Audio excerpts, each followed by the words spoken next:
So the things we're reading in the paper about the economic stimulus is that people aren't spending, and that's a big problem, and banks aren't lending, and that's a big problem. So what we've got to do is have the government spend the money on their behalf, and that money's going to go into business, and then business is going to start hiring people, and this is all happily going to get us out of it. So I'd like to hear your response. Okay, yeah. Part of the response, I think, to that is a lot of people have this kind of, I think, superficial view that spending is what drives the economy, and they think that because they think, well, you know, if I spend money at a store, then, you know, that store can pay its workers, whatever. But okay, but where did your money to spend come from? It came from producing something, and you got paid for producing something. So production always has to come before consumption. So we need, you know, basically more productive work being done, so that then people can take the proceeds of real production and spend it. But beyond that, the idea that the government can fill in this lost spending. Well, look, people spent too much over these years. That was the problem. They were misled into spending too much. We don't want to fill in this lost spending. We need to restructure the economy around the existing desired level of spending. We need to build different things. Maybe we need to produce less frippery. Maybe we need to produce fewer plasma TVs and more food. Like, I don't know. There's no way for me to know. That's why we have a price system. But in other words, it's not spending in the aggregate that we need.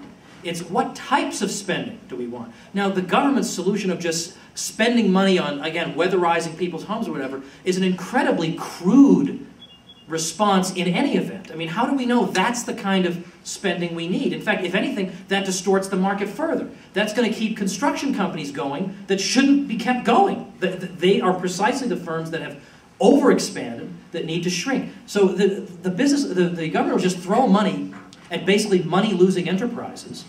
And if you doubt they're money-losing enterprises, why isn't the private sector doing them already? Because they're money-losing. So I don't see how we could become wealthy by taking money that doesn't exist and spending it on money-losing projects.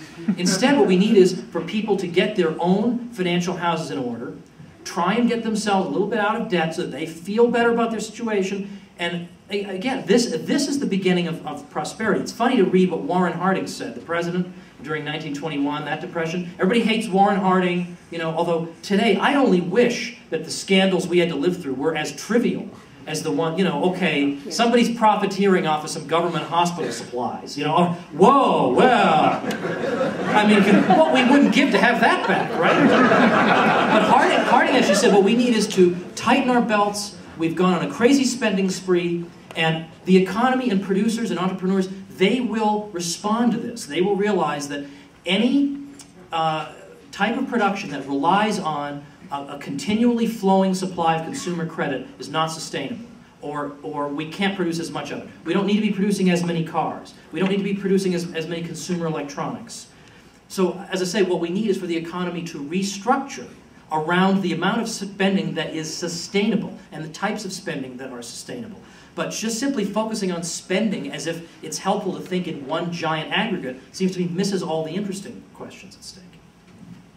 Okay. What is the difference between